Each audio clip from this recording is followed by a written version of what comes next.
Let's start with an uncomfortable truth that nobody in Washington wants to say out loud. Climate agreements have cost money. All agreements have cost money. What you're watching right now, this industrial migration from Europe to America, looks like a victory. It looks like winning. It looks like exactly what Trump promised when he signed those withdrawal orders. Fox News is calling it the Great American Manufacturing Renaissance. CNBC is showing charts of foreign direct investment flowing into the Gulf Coast. And the stock market? The stock market is euphoric. Defense contractors up, energy companies up, industrial real estate in Texas up 40% in 18 months. Everyone is celebrating. But I'm going to show you today, with real numbers, hard data from the IMF, the Federal Reserve, the International Energy Agency, why this could be the most expensive short-term win in American history, why this moment right now might be the beginning of the end of American empire. Not because of what Trump did, but because of what he destroyed to do it. Remember, all agreements have cost money, not in some abstract future harm sense, in real GDP, in real jobs, in real competitive advantage that American companies have been hemorrhaging for 2 decades. The Paris Climate Accord committed the United States to reducing emissions 52% below 2005 levels by 2030. Think about what that actually means for a moment. Achieving that target required regulations on power plants, fuel efficiency standards on every vehicle coming off Detroit assembly lines, methane rules for oil and gas operations, and hundreds of billions in compliance costs across every sector of American industry. Every ton of steel, every chemical plant, every refinery, every manufacturing facility in America was carrying a regulatory burden that their competitors in other countries simply didn't have. Meanwhile, and this is the part that made Trump's blood boil, the part that his advisors circled in every briefing, China was playing a different game entirely. Beijing's Paris commitment? Peak emissions by 2030, not reduce, peak. They gave themselves explicit permission to keep growing emissions for another decade, while American companies spent billions retrofitting plants, installing carbon capture, meeting renewable energy mandates. And you know what China did with that runway? They used it brilliantly. China now manufactures over 80% of the world's solar panels, 60% of wind turbines, 75% of electric vehicle batteries. They built the entire global supply chain for the green transition, while American companies were busy complying with the green transition. Here's the dark irony nobody talks about. Every climate regulation imposed on American industry made it more expensive to build things here. Those higher costs created demand for cheaper alternatives, and those cheaper alternatives came from China, the country that gave itself permission to keep polluting. When German electricity prices hit $900 per megawatt hour during the 2024 crisis, that's not a typo, 900 euros, American natural gas was trading at $3 per $1 million BTU. European gas? $14, 4 times the cost for the same molecule.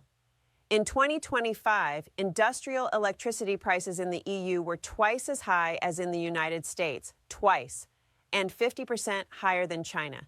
German households pay $38.40 per 100 kilowatt hours, the highest in all of Europe. American households, a fraction of that. The Trump administration looked at these numbers and saw handcuffs, green handcuffs wrapped around American industry, and they decided to pick the lock. Here's what the withdrawal from climate agreements really means. Strip away the ideology, ignore the political theater, forget about whether you believe in climate change or think it's a hoax. Look at the numbers. Just the numbers. American LNG exports hit 13.7 billion cubic feet per day in 2025. To put that in perspective, that's enough natural gas to heat 50 million homes every single day, being loaded onto tankers and shipped overseas. By 2028, North America's LNG export capacity will more than double. New terminals are coming online along the entire Gulf Coast. Plaque mines in Louisiana just started shipping. Corpus Christi Stage 3 is operational. Golden Pass is under construction. And most of that gas is going to Europe. In February 2025, 58% of all LNG imports to the European Union came from the United States. Let me say that again, 58%. The EU has become dependent on American gas in less than 3 years. After spending decades trying to reduce energy dependence on Russia, they traded one dependency for another, and they paid for the privilege. The EU spent roughly $225 billion for LNG imports between 2022 and 2024. $100 billion of that went directly to American energy companies. Cheniere, Venture Global, Sempra, American shareholders, American jobs, American profits. This is not free trade. This is energy dependency. And Trump weaponized it. Natural gas prices in Europe remain 3 to 5 times higher than in the United States. Wholesale electricity? The EU average hit $90 per megawatt hour in early 2025. The US, $48, nearly half the price. For energy-intensive industries, chemicals, steel, aluminum, glass, ceramics, paper, this isn't a competitive disadvantage. It's a death sentence. You cannot compete when your primary input costs twice as much as your competitors. BASF, Germany's chemical giant, the largest chemical company in the world, faced $3.2 billion in additional energy costs in 2022 alone. 84% of those extra costs hit their European operations. Their CEO called it unbearable. So what did they do? They closed ammonia production lines in Ludwigshafen, shut down fertilizer facilities, cut 2,600 jobs worldwide, most of them in Germany. And they're expanding. Where? Not in Europe, not in Asia, the United States, Texas, Louisiana, where energy is cheap and climate regulations are memories. Volkswagen considered moving Golf production to Mexico, not for labor costs, but for energy costs. ThyssenKrupp announced closures of German steel plants. Speer shut down its Rheinwerk aluminum smelter. Star suspended zinc operations. German manufacturing lost 120,000 jobs in 2024 alone. Total manufacturing employment dropped to 6.67 million, the lowest in decades. Trump didn't just withdraw from climate agreements. He created an energy arbitrage so massive, so overwhelming, that European industry has no choice but to migrate or die. The German economy, the industrial engine of Europe for 80 years, is being hollowed out. Not by Chinese competition, not by automation, not by lack of innovation, by American natural gas. And here's the cynical genius of it. The very climate policies Europe championed made them dependent on the energy exports of a country that just abandoned those policies. Europe paid for its principles. America cashed the check. But Trump didn't stop at climate. Climate was just the beginning. His directive targeted 66 international organizations. Let me repeat that number, 66. That's not a policy adjustment. That's a demolition project. The World Health Organization pulled out during a pandemic. UNESCO, the Cultural and Education Agency, gone. The UN Population Fund that supports maternal health in 150 countries, defunded. The Intergovernmental Panel on Climate Change, the world's premier scientific body on climate, abandoned. The UN Framework Convention on Climate Change itself, the foundational treaty signed by 197 nations, America walked away. Arms control committees, development programs, peacekeeping commissions, trade and development conferences, women's rights agencies, all on the list. The justification from the White House? These organizations operate contrary to U.S. national interests. They're captured by radical climate policies, global governance, and ideological programs. Secretary of State Rubio called them anti-American, useless, or wasteful, and vowed to stop subsidizing globalist bureaucrats who act against our interests. The real strategy? Simpler, colder. Stop paying for global security. Switch to bilateral deals. Want American protection? Pay for it. Want American trade access? Give concessions. Want American involvement? Make it worth our while. This is transactional diplomacy stripped to its bones. No more contributing to institutions that might criticize American policy. No more funding scientific bodies that might publish inconvenient research. No more subsidizing development programs that don't show immediate returns. And in the short term, on paper, it looks like savings. The U.S. was the largest funder of most of these organizations. Pulling out saves billions annually, direct, measurable budgetary savings. But here's what nobody in the Trump administration will tell you. Here's the part they leave out of every briefing, every press conference, every victory lap. Those institutions weren't charity, they weren't handouts. They weren't America being a good global citizen out of the kindness of its heart. They were instruments of American control. I want you to understand something fundamental about how empires work. Not how we think they work, how they actually work. The United States didn't become a superpower just because of aircraft carriers and nuclear weapons. Every great power has military strength. That's table stakes. What made America different, what made American dominance qualitatively different from every empire that came before, was that America built the architecture of global order. After World War II, the United States didn't just win. It designed the rules of the game that everyone would play for the next 80 years. The United Nations, headquartered in New York, the IMF, headquartered in Washington, the World Bank, headquartered in Washington, NATO, led by an American Supreme Commander, the WTO, built on American trade principles, the SWIFT financial messaging system, operating under American oversight. These institutions weren't created for charity. They weren't created because America was generous. They were created to ensure that global rules reflected American interests, that the dollar remained the world's reserve currency, that trade flowed through American-aligned channels, that when disputes arose, they were settled in forums where Washington had disproportionate influence. When America set up the Bretton Woods system in 1944, it didn't do so to help the world. It did so to ensure that the post-war world would be an American world. The dollar was pegged to gold. Every other currency was pegged to the dollar. American banks became the arteries of global commerce. American law became the default framework for international contracts. This is the Bretton Woods system, born in a New Hampshire resort hotel designed by American and British economists, built to ensure American dominance would outlast American military supremacy. For 80 years, this system delivered compound interest on American power. Every year, American influence grew not because America invaded more countries, but because the rules themselves reinforced American advantage. And Trump is dismantling it. No more funding scientific bodies that might publish inconvenient research. No more subsidizing development programs that don't show immediate returns. And in the short term, on paper, it looks like savings. The U.S. was the largest funder of most of these organizations. Pulling out saves billions annually, direct, measurable, budgetary savings. But here's what nobody in the Trump administration will tell you. Here's the part they leave out of every briefing, every press conference, every victory lap. Those institutions weren't charity. They weren't handouts. They weren't America being a good global citizen out of the kindness of its heart. They were instruments of American control. Risk number one, the China vacuum.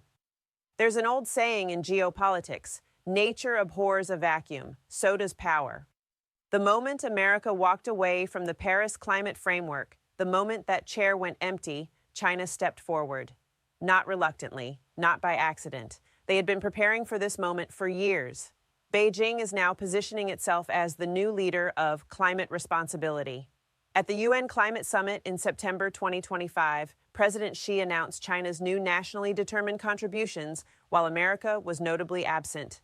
China is rallying the global south around Chinese-led green initiatives, offering technology transfers, infrastructure loans, development partnerships, all the things America used to provide, and it's working. China now manufactures 80% of global solar panels. They control the rare earth minerals essential for batteries and wind turbines. They're writing the standards, the actual technical standards, for 6G telecommunications, for artificial intelligence governance, for green technology certification. When America leaves the room, China takes the chair, and then China redesigns the room. China's cross-border interbank payment system, CIPS, now has 1,967 institutional participants across 119 countries, linking 4,800 banks in 185 nations. That's not an experiment anymore. That's an alternative to SWIFT, an alternative to dollar-denominated transactions, a parallel financial infrastructure that doesn't route through New York. The EU and China just issued a joint press statement on climate cooperation, emphasizing the central role of the UNFCCC and the Paris Agreement as the cornerstone of international climate cooperation. France and China signed bilateral agreements on implementing the Paris Agreement, agreements negotiated without American participation. Do you see what's happening? The world isn't waiting for America to come back. The world is reorganizing itself around America's absence. America didn't just abandon these forums. America handed them gift-wrapped to its primary strategic competitor. Risk. Number 2, the end of the dollar. Here's a number that should terrify every American who owns a house, a retirement account, or a savings account. 58%. That's the U.S. dollar's share of global foreign exchange reserves in early 2025, down from 72% in 2001, the lowest level in 30 years. Central banks around the world are diversifying away from the dollar, not dramatically, not all at once, but steadily, consistently, deliberately. China has slashed its treasury holdings from $317 trillion in November 2013 to $730 billion by mid-2025, a 45% reduction. That's over $500 billion in American debt that China decided it no longer wanted to hold. They've been buying gold instead, 11 consecutive months of purchases through late 2024, bringing reserves to over 2,300 metric tons, valued at $283 billion. Why? Because holding dollars means being vulnerable to American sanctions. It means being exposed to American monetary policy. It means trusting American institutions that just abandoned 66 international organizations. The BRICS nations, Brazil, Russia, India, China, South Africa, plus the new members including Iran, Egypt, and the UAE, are conducting 90% of their internal trade in local currencies, bypassing the dollar entirely. 90%. Russia and China now settle most bilateral trade in rubles and yuan. India is buying Russian oil in rupees. Brazil and China signed a yuan real settlement agreement. Why does this matter? Why should you care about what central bankers in Beijing and Brasilia do with their reserves? Because the dollar's reserve status is what allows America to run persistent deficits without consequence. It's why America can print money, trillions of dollars during COVID, trillions more for infrastructure, without triggering immediate inflation. When the world needs dollars to trade, there's always demand for American debt. That demand keeps interest rates low. That keeps the American economy floating. It's the foundation of American financial hegemony, and it's eroding. Global institutions like the IMF and World Bank reinforce demand for dollars. When America abandons these institutions, when it becomes unpredictable, when it threatens to weaponize the financial system through unilateral sanctions, central banks start looking for alternatives. They start hedging. They start preparing for a world where the dollar isn't the only game in town. This isn't happening tomorrow. The dollar won't collapse next week. But the trajectory is clear and accelerating. Risk. 3. Loss of allies. Germany just announced $100 billion in new defense spending. Europe is building its own army. This isn't coincidence, it's consequence. When your ally becomes unpredictable, when they abandon treaties, withdraw from international organizations, threaten tariffs on friends and enemies alike, you start planning for a world without them. The EU is pursuing strategic autonomy.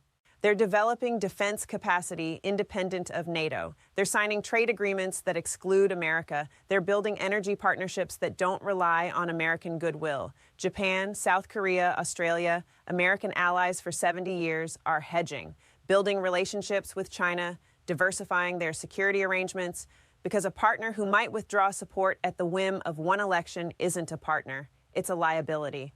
Risk. For 4. A world without rules. And this is the final risk, the one that keeps me awake. If America breaks treaties, others will follow. Russia already has. Iran is. Turkey is testing boundaries. China is building islands in disputed waters. We're sliding back toward a 19th century model of international relations. Great power competition without guardrails, regional hegemonies, spheres of influence enforced by military power. In that world, trade, the foundation of American prosperity, becomes impossible. You can't run global supply chains through piracy zones. You can't conduct commerce when shipping lanes are contested. You can't invest in countries that might be conquered next year. The rules-based international order was expensive to maintain, but it was cheap compared to the alternative. So here's the question I want to leave you with. Trump may make America richer in the moment. 5 years, maybe 10. Cheap energy, manufacturing jobs returning, European factories relocating to Texas. It looks like winning. But America didn't become a superpower by being the cheapest manufacturer. It became a superpower by building an international system that made American dominance seem natural, legitimate, inevitable. That system took 80 years to construct. The institutions born at Bretton Woods, the alliance networks of the Cold War, the trade agreements of the 1990s, the climate frameworks of the 2000s. Trump is spending that inheritance faster than any leader in American history. And here's what nobody wants to say out loud. Empires don't fall because of external enemies. They fall because they stop believing in the systems that made them powerful. Rome didn't fall to barbarians. Rome fell because Romans stopped maintaining their roads, stopped defending their frontiers, stopped believing their empire was worth the cost. Is cheap gasoline worth the loss of empire? Because that's the trade we're making, right now, in real time. The factories coming to Texas, they're real. The jobs, they're real. The stock market gains, they're real. But so is the world being built without American leadership. So is the dollar's declining share of global reserves. So is China's growing influence in every forum America has abandoned. We're trading 80 years of accumulated power for short-term advantage. And once it's gone, once the institutions are dismantled, once the alliances fracture, once the dollar loses its primacy, we can't buy it back. Not for any price. I'm not telling you what to think. I'm telling you to watch what happens next. Because the consequences of this moment, they're coming faster than anyone in Washington wants to admit.